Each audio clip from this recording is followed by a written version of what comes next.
Hey guys, it's a Preeti and आप देख रहे हैं अपना YouTube channel IQ students point. And last class में हमने एसएससी के बारे में जाना था कि एसएससी कौन होता है, क्या कॉन्सेप्ट्स हैं, क्या डेफिनेशंस हैं एसएससी के, डीम्ड एसएससी कौन होता है, डिफ़ॉल्ट एसएससी कौन होता है, assessment year and previous year के बारे में जाना था। सो अगर आपने लास्ट क्लास की वीडियो नहीं देखी है तो लिंक आपको नीचे डिस्क्रिप्शन में मिल जाएगा प्लेलिस्ट का, वहाँ से जाके आप सारी क्लासेस देख सकते हैं, राइट। सो चलिए हम आज की क्लास को स्टार्ट करते हैं। सो आज का हमारा सबसे पहला टॉपिक है एक्सेप्शन इन प्रीवियस ईयर। तो हमने assessment year and previous year के बारे में तो जान लिया कि असेसमेंट ईयर में हम प्रीवियस ईयर की जो इनकम है उसको असेस करते हैं कि वो टैक्सेबल इनकम है या फिर नहीं है।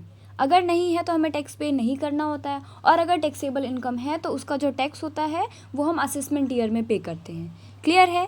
मींस अगर असेसमेंट ईयर 2020-21 है तो प्रीवियस ईयर क्या हो गया आपका? ऑब्वियसली 2019-20 हो गया। बट क्या इसमें कोई एक्सेप्शन हो सकता है प्रीवियस ईयर में? तो देखिए यहाँ पे लिखा है exception to the rule the taxation of the previous year income during the same year. Means previous year में आपने जो इनकम अर्न किया, सेम ईयर में आपने उसका जो टैक्स है वो पे कर दिया। ठीक है, ये जो मैंने आपको यहाँ पे लिख के कॉन्सेप्ट बताया है ये इस एक्सेप्शन का नेम है, तो इसको आप नोट डाउन कर लीजिएगा अपने नोट्स में। क्लियर है? तो पहले हम क्या करते थे, नॉर्मली हम प्रीवियस ईयर में जो इनकम अर्न करते थे उसका जो पेमेंट है, जो टैक्स है उसका, वो हम असेसमेंट ईयर में पे करते थे। क्योंकि असेसमेंट ईयर में हम प्रीवियस ईयर के टैक्स को पहले असेस करते थे कि वो टैक्सेबल है या नहीं है। ठीक है, और उसके बाद हम उसका जो टैक्स होता था वो पे करते थे। बट जब कभी हम एक्सेप्शन वाला केस होता है, एक्सेप्शन वाले केस की बात करते हैं, तो हम असेसमेंट ईयर में टैक्स पे करने का वेट ना करके सेम ईयर में हम टैक्स पे करते हैं। सेम ईयर में आप इनकम अर्न करते हो, मींस प्रीवियस ईयर में ही आप इनकम अर्न करते हो और प्रीवियस ईयर में ही आप उसका टैक्स पे कर देते हो। जो भी टैक्स बनता है आपका, अगर आपका इनकम टैक्सेबल होता है तो सेम ईयर में आपको उसका टैक्स जो है वो पे करना होता है।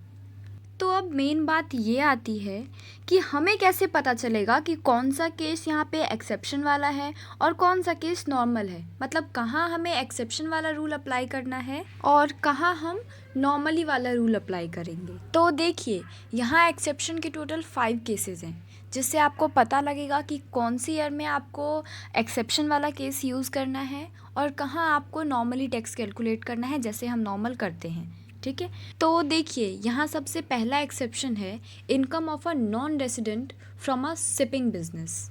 मीन्स अगर कोई पर्सन इंडिया में नहीं रहता है, मीन्स वो इंडिया का रेसिडेंट नहीं है, किसी अदर कंट्री का है और उसका कोई शिपिंग बिजनेस है एंड वो अपने शिप को लेके इंडिया के पोर्ट पे आया, मीन्स जो इंडिया का जो बंदरगाह है वहाँ पे आया।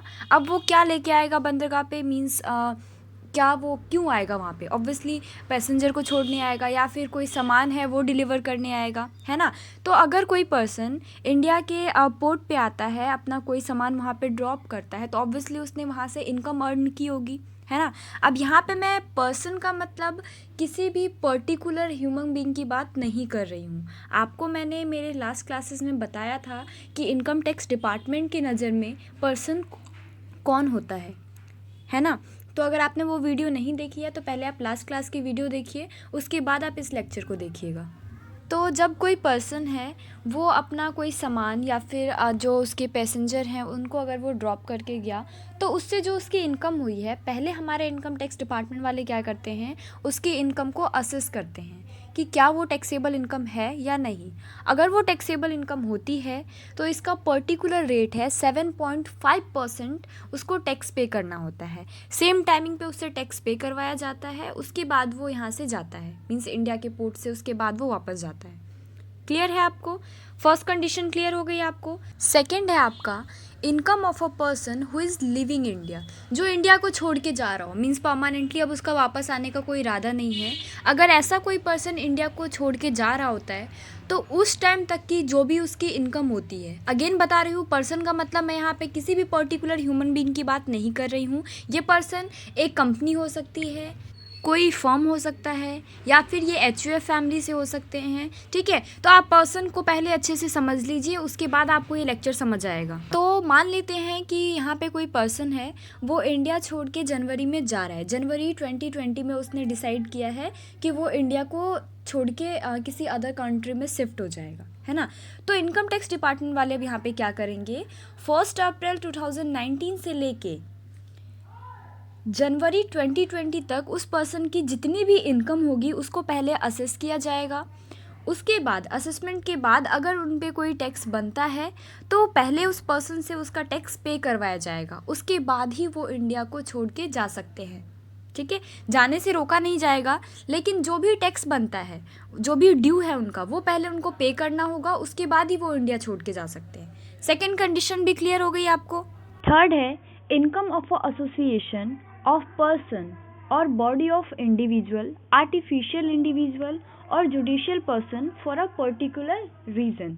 मीन्स अगर किसी पर्टिकुलर काम के लिए कुछ लोग इकट्ठे होते हैं, या फिर जैसे कुछ फॉर्म होते हैं, उनको अगर कोई पर्टिकुलर प्रोजेक्ट को पूरा करना होता है तो कुछ अलग अलग फॉर्म मिलके एक एसोसिएशन बनाते हैं। ठीक है, और जब उस पर्टिकुलर वो काम हो जाता है उसके बाद वो अलग अलग हो जाते हैं। तो यहाँ पे कहना है कि अगर किसी पर्टिकुलर काम के लिए कुछ पर्सन्स इकट्ठे होते हैं और मिलके उस काम को पूरा करते हैं, उसके बाद जो उसमें से इनकम होती है वो उनको आपस में जो भी प्रॉफिट होता है उनको वो आपस में अलग अलग बांट लेते हैं और उसके बाद वो लोग अलग अलग हो जाते हैं। तो यहाँ पे इनकम टैक्स डिपार्टमेंट वालों का कहना है कि अगर आपको कोई भी इनकम हुई है, कोई प्रॉफिट हुआ है, तो इनकम टैक्स डिपार्टमेंट वाले पहले उस प्रॉफिट को असेस करेंगे। अगर आपकी इनकम टैक्सेबल होगी तो उस पे जो भी टैक्स बनेगा पहले आपको वो पे करना होगा। जब आप टैक्स पे कर दोगे उसके बाद ही आप बचे हुए प्रॉफिट को आपस में डिवाइड कर सकते हो एंड आपका जो फर्म है उसे आप अलग अलग कर सकते हो। तो ये कंडीशन भी क्लियर है आपको। गाइज मैं यहाँ पे आपको जो भी कंडीशंस बता रही हूँ, जो भी केसेस बता रही हूँ, ये पांचों केसेस आप अच्छे से नोट डाउन करके रखिएगा, क्योंकि जो आपका पूरा इनकम टैक्स कोर्स है उसमें ये जो पांचों केसेस है ये बहुत ज़्यादा इंपॉर्टेंस रखते हैं। आपके एग्ज़ाम में इस पे एक ना एक क्वेश्चन ज़रूर आता है इनकम टैक्स के एक्सेप्शन से। जो प्रीवियस ईयर का आपका एक्सेप्शन वाला केस है उससे एक ना एक क्वेश्चन ज़रूर आएगा आपके एग्जामिनेशन में। क्लियर है। नेक्स्ट है आपका transfer of a property to avoid tax. बहुत बार लोग क्या करते हैं, उनकी जो प्रॉपर्टी होती है जब उन पे ज़्यादा टैक्स लगने लग जाता है तो वो अपनी प्रॉपर्टी को किसी और के नाम ट्रांसफ़र कर देते हैं। फैमिली में किसी भी लाइक अपने डॉटर के नाम ट्रांसफ़र कर दिया, अपने वाइफ के नाम ट्रांसफ़र कर दिया, ठीक है, या फिर किसी भी पर्सन के नाम लोग ट्रांसफ़र कर देते हैं प्रॉपर्टी को, ताकि उन्हें टैक्स पे ना करना पड़े, है ना। तो ऐसा नहीं है। जब आप सोचते हो कि आप अपना प्रॉपर्टी किसी और के नाम कर दोगे और आपको टैक्स पे नहीं करना होगा, तो यहाँ पे इनकम टैक्स डिपार्टमेंट वालों का कहना है कि जब भी आप प्रॉपर्टी ट्रांसफ़र करोगे उस टाइम तक का जो भी आपका इनकम होगा उसे असेस किया जाएगा। अगर वो इनकम टैक्सेबल है आपकी प्रॉपर्टी से तो पहले आपको टैक्स पे करना होगा उस दिन तक का, उसके बाद ही आप अपनी प्रॉपर्टी को ट्रांसफ़र कर सकते हो। जैसे कि मान लीजिए मैंने डिसाइड किया है कि मेरी जो प्रॉपर्टी है, मान लीजिए मेरे नाम पे कोई घर है और मुझे उस पर टैक्स पे करना पड़ रहा है, तो उसकी जो प्रॉपर्टी है मेरी, उसको मैं अपनी मदर के नाम अगर ट्रांसफ़र कर दूँ तो मुझे टैक्स पे नहीं करना पड़ेगा। अगर ऐसा मैं सोच रही हूँ और मैंने डिसाइड किया कि नवंबर 2020 में मैं इस प्रॉपर्टी को अपनी मदर के नाम ट्रांसफ़र कर दूँगी, तो यहाँ पे इनकम टैक्स वालों का कहना है कि 1 अप्रैल 2020 से लेके नवंबर 2020 तक मेरी जो भी इनकम हुई है उस प्रॉपर्टी से वो पहले वो एसेस करेंगे। अगर वो इनकम टैक्सेबल है तो उस पर जो भी टैक्स बनेगा अप्रैल 2020 से लेके नवंबर 2020 तक, उस पर पहले मुझे टैक्स पे करना होगा। जब मैं टैक्स पे कर दूँगी उसके बाद ही मैं अपनी प्रॉपर्टी को अपनी मदर के नाम ट्रांसफ़र कर सकती हूँ।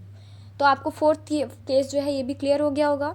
उसके बाद नंबर 5 आता है आपका ऑन डिसकंटिन्यूएशन ऑफ बिजनेस और प्रोफेशन।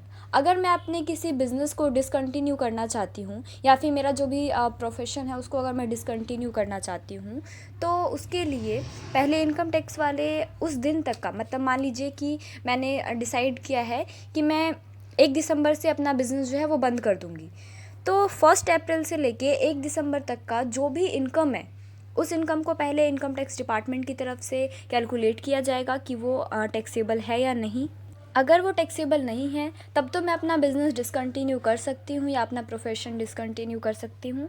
बट अगर वो इनकम टैक्सेबल है तो जब तक मैं उसका टैक्स पे नहीं कर देती हूँ तब तक मैं अपने बिज़नेस को डिसकंटिन्यू नहीं कर सकती हूँ। क्लियर है आपको? तो आई होप आपको ये सारे जो केसेस हैं, सारे जो एक्सेप्शन के केसेस हैं, ये आपको अच्छे से समझ में आए होंगे। इनको नोट डाउन करके रखिएगा, अच्छे से समझ लीजिएगा, क्योंकि जब आगे हम न्यूमेरिकल्स करेंगे उसमें भी आपकी काफ़ी ज़्यादा हेल्पफुल होंगे। अगर आप लोगों को यहाँ तक कोई भी डाउट हो किसी भी क्लास में, किसी भी टॉपिक में, किसी भी पॉइंट में, तो आप नीचे कमेंट बॉक्स में या टेलीग्राम पे मेरे से पूछ सकते हैं। राइट तो आपका जो ये प्रीवियस ईयर और असेसमेंट ईयर का टॉपिक था ये भी क्लियर हो चुका है। एक्सेप्शंस ऑफ प्रीवियस ईयर भी आपका क्लियर हो चुका है। राइट तो यहाँ तक कोई डाउट हो तो आप नीचे कमेंट बॉक्स में मेरे से पूछ सकते हैं। तो आज के लिए बस इतना ही। आई होप आपको सब समझ में आया होगा। So thanks for the watching this and best of luck all.